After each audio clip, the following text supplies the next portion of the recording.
Buenas tardes, docente, magíster José Ángel Silva Santander y compañeros. El grupo 11, conformado por Percy Alfredo Camatito, Aldo Vargas León, Roger Quiso Palomino y mi persona, abordaremos el tema Centros Históricos, el auténtico ADN de las ciudades, de Antonio Sajadí Villanueva y Felipe Gallardo Castelo. Como primer tema tenemos la ciudad en cambio perpetuo. La mutabilidad de las ciudades no tiene fin. A partir del momento de su fundación jamás permanecerán inalterables. Estos viven al compás de la sociedad, respirando con ella, vistiéndose con sus atuendos, alimentándose de sus costumbres. Se trata sin duda del fenómeno más complejo que ha concebido el hombre, precisamente porque allí proyecta sus certezas y convicciones. Lewis Mumford menciona que las ciudades, conjuntamente con el lenguaje, la gran invención de la humanidad. Este resulta ser finalmente el arte mismo.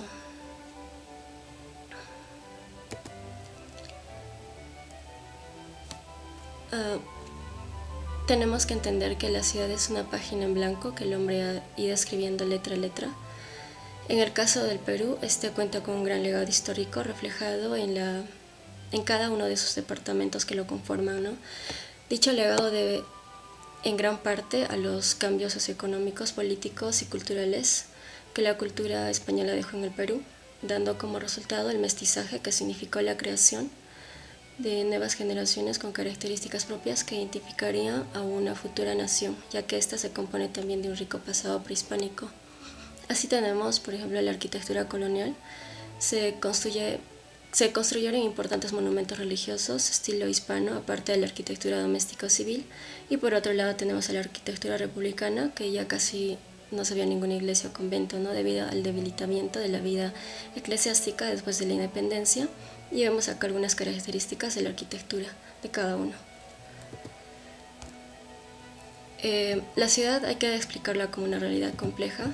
Esta comprende elementos ambientales, legados históricos, poderes económicos, tensiones sociales y un cúmulo de aspiraciones y deseos de los ciudadanos.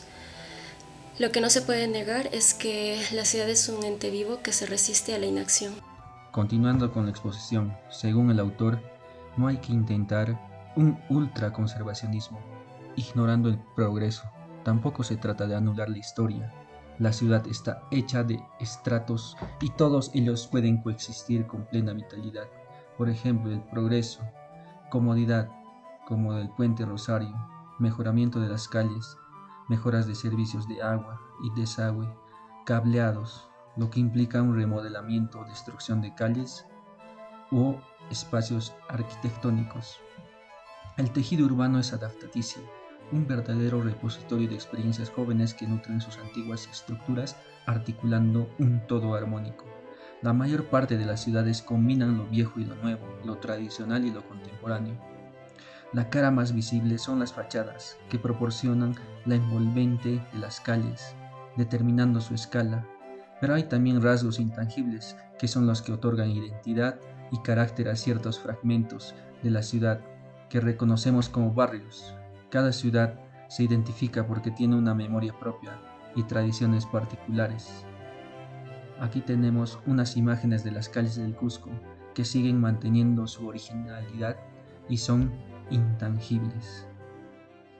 Un peligro mayor lo constituye el irrefrenable impulso que asiste al hombre de hoy por dar paso a la vanguardia, eliminando o desnaturalizando el aspecto externo y característico que identificaba la ciudad de antaño, como es el caso de construcciones en el centro histórico que alteran el aspecto visual y la originalidad de la ciudad. Por ejemplo, está la destrucción de la andenería inca por parte de la empresa R&G, que desmontó estos muros incas para construir un hotel de la cadena Sheraton frente a la Dirección Desconcentrada de Cultura Cusco. Aquí tenemos otro ejemplo en la calle Maruri, que son obras paralizadas. Las viviendas no pueden tener más de 2 pisos y hay muchos casos en el centro histórico. Y otro ejemplo es esta obra abandonada en la calle Tambo de Montero, en el centro histórico, donde iba a construirse un hotel de más de 2 pisos. Fue paralizada en la década del 90, pero no se demolió. Hay muy pocas personas que defienden la no afectación del patrimonio arquitectónico con sus leyes y reglas. Decretan la obligación de conservar y mantenerlos en buen estado.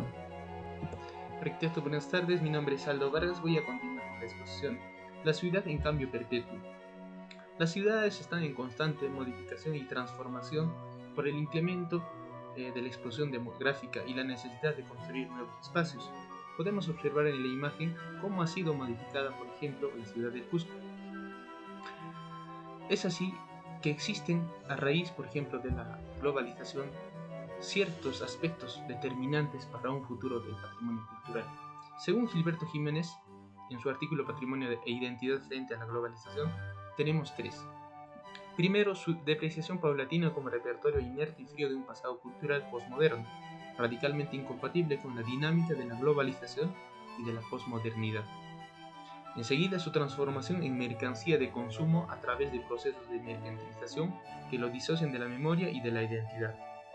Finalmente, su creación y revitalización a través de políticas de resistencia que contrabalanceen la ofensiva neoliberal contra las culturas de identidad y de memoria. Esto ocurre, por ejemplo, en América Latina, porque recién estamos tomando conciencia acerca del impacto de la globalización dentro de las ciudades. Pero ¿qué ocurre, por ejemplo, en la Unión Europea?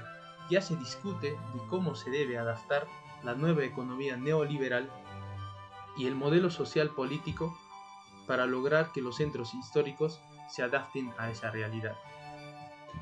Por otro lado, tenemos la demolición indiscriminada de bienes inmuebles. Tenemos un ejemplo de las 5 filas de andenes que han sido demolidas para la construcción del Hotel Sheraton.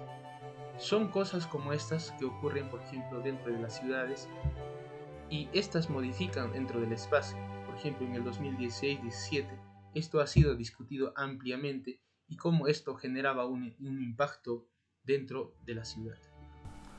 Continuando con la exposición, en varias ciudades del mundo después de la Segunda Guerra Mundial, la salvaguarda del patrimonio arquitectónico, contenedora de historia y de memoria, se salvaron de la degradación y pérdida en gran medida gracias a los filósofos, historiadores, arquitectos, arqueólogos, restauradores, en suma intelectuales que alzaron su voz en pro de la sobrevivencia de los centros históricos antiguos con una importante carga patrimonial, al considerarlos como monumentos de rasgos identitarios de alcance nacional. Son claros ejemplos los centros históricos de España, México, Cuba, Ecuador y, claro, Perú, al punto de que varios centros históricos lleguen a la cima de ser reconocidos como Patrimonio Cultural de la Humanidad por la UNESCO. En el caso del Cusco, esta fue declarada en 1983 durante la 7ª sesión del Comité del Patrimonio de la Humanidad de la UNESCO. Algunos criterios que se consideraron para tal hecho fue que Cusco fue la capital del Tahuantinsuyo de los Incas, es una síntesis de la evolución cultural andina, tiene una magnífica superposición de manifestaciones históricas culturales, es testimonio único de una tradición cultural y por su asociación con tradiciones o acontecimientos vivos. Sin embargo, los centros históricos corren un riesgo latente, que es la falta de acción que condena al marasmo y a la degradación progresiva de las edificaciones que se respeten, al grado extremo de no tocarlas, de no intervenirlas, cuando lo sensato es adaptarse a las nuevas exigencias de los nuevos tiempos. Pero así como hay centros históricos que definitivamente avanzan hacia la extinción por la escasa utilidad que prestan a los ciudadanos, por la no intervención, como mencionamos anteriormente, también existen aquellos que pierden sus valores culturales por una suerte de excesiva vitalidad. Hoy en día varios países han comprendido que el camino correcto para recuperar los centros históricos es reconociendo el valor de los espacios y los conjuntos arquitectónicos cuya calidad es ajena al paso de los años. Este camino debe estar enmarcado dentro de una esfera política, cultural y económica, y dentro de esta esfera debe estar el ciudadano en todo momento, dentro de los proyectos de gestión y de los modelos de intervención. En el caso del centro histórico del Cusco, esta inacción, por ejemplo, se nota en la obsolencia de las instalaciones y servicios, la degradación de los inmuebles, cambio en los espacios de uso, congestión vehicular, degradación de la calidad del paisaje, basura, entre otros.